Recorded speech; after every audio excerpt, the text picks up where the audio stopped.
Hello everyone, welcome back to my channel. আচ্ছা, একটা কথা বলো তো, তোমাদের কার কার মধ্যে এরকম নিয়ম আছে যে তোমরা প্রেগনেন্সির টাইমে শ্রাদ্ধ বাড়ি খেতে পারবে না? আমাদের এরকম কোনো নিয়ম নেই, তাই আমি চলে গেছিলাম শ্রাদ্ধ বাড়ি খেতে। আমি বিয়ের 5-6 মাস পর প্রায় আমার শ্বশুরবাড়ি গেছি।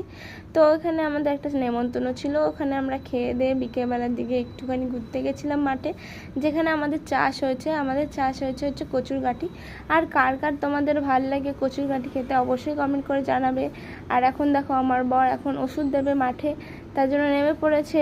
তো ওষুধ দেওয়া প্রায় কমপ্লিট হয়ে গেছে, আর আমি এখানে বসে বসে একটু হাওয়া খাচ্ছিলাম। আমার এরকম আবহাওয়া খুব ভালো লাগে, এত সুন্দর হাওয়া দিচ্ছিল, আর কচুর পাতাগুলো কত সুন্দর দোলা দিচ্ছিল। আর এটা দেখছো, এটা হচ্ছে আমার জায়ের ছেলে।